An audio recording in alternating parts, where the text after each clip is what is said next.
What is up, guys? I'm Daddy and Fred, back again with another Xbox One news update video. Now, back in June, Microsoft announced that it would be bringing a number of original Xbox titles over to the Xbox One as part of its backwards compatibility program.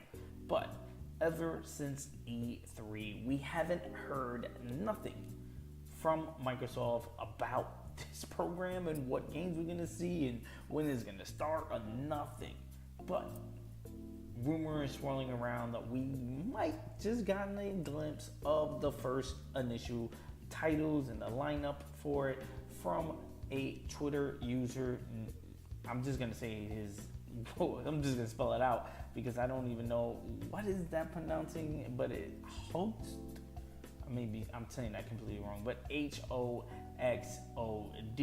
who has leaked accurate details about Microsoft products in the past, like the Surface laptop, the Flow, and the One Clip. This is a incredible source for Microsoft leaking stuff, and he is the WalkingCat Garfield on Twitter, like I said before. And he tweeted out this image and it just said original Xbox compatibility games. So let's jump in and actually see what games he's gonna that he is basically saying that is gonna be coming to the Xbox One. And I'm kind of excited because there's not a bad game on this list, depending on your taste. From what I experienced back in the day on the original Xbox playing these games, well, some of these games, I didn't play all of these on Xbox, I played a few on PlayStation, but these games were amazing, like not amazing, but these games were great. I remember these games pretty well. To start off the list, we have Bloodrayne, Prism Skies. Haven't played those games since I played Bloodrayne. I don't remember if I beat it. If that's the thing, I remember back in those days I would play a game and just put it on the shelf and never touch it again. Bloodrayne being one of those games. Crimson Sky, I don't even have any idea of that game or what it is. I do know it's a flight simulator, air, space, not space, but like air dog fighting game, and with planes and stuff like that. And I do think that that's the game that they show off at E3 to announce it. They said there's tons of community behind it that wants this to bring Microsoft to bring the game back. So this is one of the games that are gonna flagship bringing it back with. Makes sense that it's part of this leak and this rumor list. One that is surprising as hell to me because it is a dope ass game. Well, back in the day when I played it, is Dead to Rights. Dead to Rights is one of my, not my favorite, it's a good game. It's an okay game on the PS2. I remember the story, and it had the cliche, the thing everybody was doing after Max Payne, the slow down bullet time shit. To me, that game didn't do it perfectly. It was fun as hell though. Moving on, we have everybody's favorite Mario Party, minigame ripoff, Fuzion Frenzy, because Fuzion Frenzy did have some dope minigames. And again, it was Mario Party on the Xbox, and I don't know why Microsoft hasn't brought that back. I don't know if that's a Microsoft exclusive title or if it's made by the people at Microsoft, but Jesus Christ, they need to bring that back, especially at a time where they need exclusive games. I think that'll be an easy, let's just make a couple of mini games, make it fun, and throw it together as a package type game that I think they need. And the fact that they bring in the original back to the Xbox One, if this is real, if this rumor leak is real, then to me, yeah, again, kudos to Xbox. Grabbed by Ghoulies, never heard of it, skipping it. The King of Fighters Neowave. Now, if you never heard of King of Fighters, probably not. I don't want to say the best fighting game franchise because they're not. But and let me know in the comment section below if that just hurt your feelings, me saying that. But I don't think they're the best fighting game around, but they're pretty good. Their fighting games have been, I've never played a bad King of Fighters game, if you can say that. I mean, I the most I ever played of with King of Fighter characters is when they had the Marvel vs. Capcom. No, was it Capcom vs. SNK Clash game? And then I played it again on the Neo Geo, I want to say, where they had a Mark of the Millennium, and it was, you know, again, SNK versus Capcom. So, and I believe I had a few on the PS1, and that shit was dumb shit hard. But Neowave, I believe, is a remake of the original King of Fighters. I could be wrong. Let me know in the comment section below. Moving on, Ninja Gaiden Black, which to me probably is the highlight. Ninja Gaiden Black. Oh my God, this game is one of those games.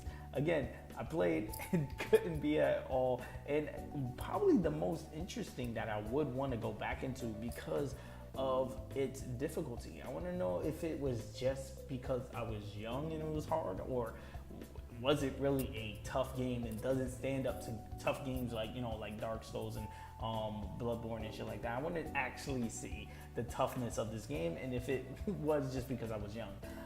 Moving on, the Prince of Persia, The Sands of Time, which the game that started the Prince of Persia series, and it was okay. I believe, to me, the third one was the best, the Two Towers, when you had that OD power, you turn into the dark guy with the chain. That shit was so badass. But the first one was okay. It was very puzzly in environment puzzles.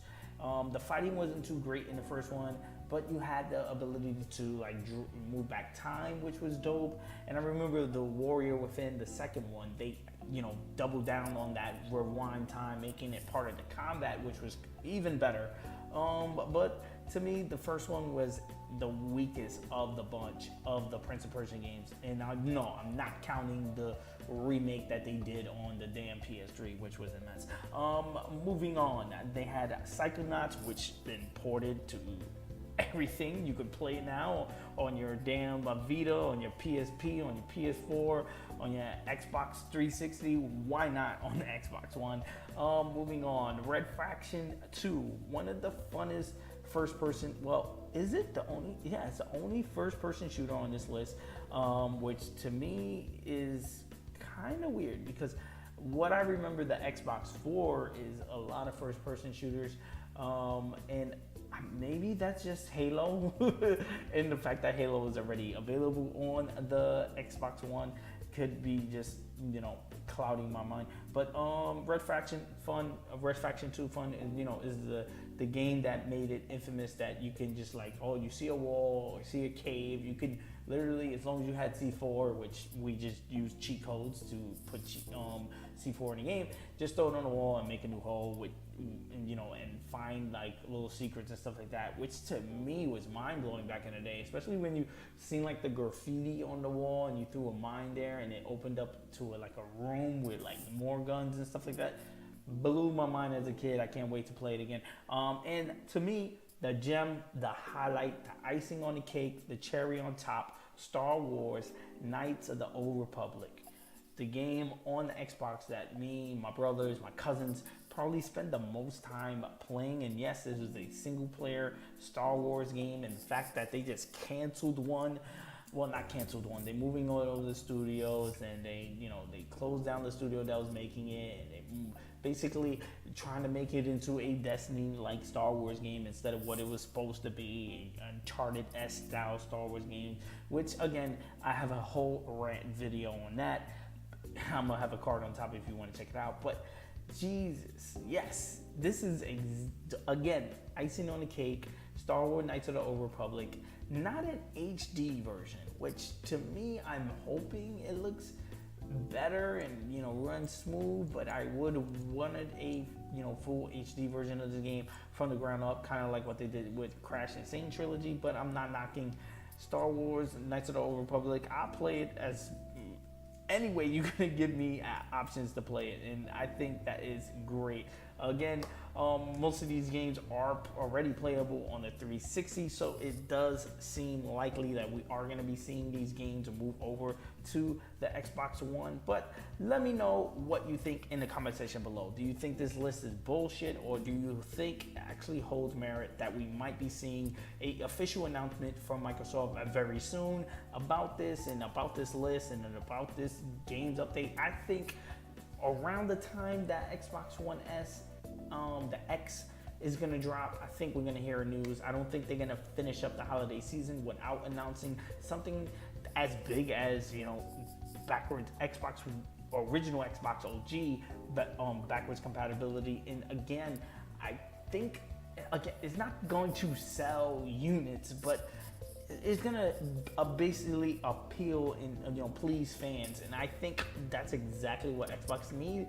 It pulling into third place now, because no, I'm telling you, after the holiday season, Nintendo is gonna be number 2, if not number 1. And I know that might sound crazy to say, if not number 1. I mean, they have a long way to catch up to Sony numbers, but I think they could at least, you know, if they have enough Nintendo Switches out there, they can at least catch up to a little bit to what Xbox is doing. And I think they're gonna outsell the Xbox this holiday season. But let me know in the comment section below, what are your thoughts on this list? Again, do you think it's bullshit or not? Let me know. Like always, you can bring the conversation to my Instagram, to my Twitter. Those are Daddy Gamer Fred. I'm the American Gamer in Switzerland, right here on YouTube. And yes, I'm gonna be doing more of these Xbox One news update videos. I know I've been slacking and I know I haven't been doing it a lot, but there's more to come. So hit the subscribe button if you're interested. Also hit the like button, because it does help me out a ton as far as growing the channel is concerned. Also ring the bell if you want to keep updated on the news, because I do a lot of news videos right here on YouTube. Peace, and let's all enjoy Xbox. Peace, guys.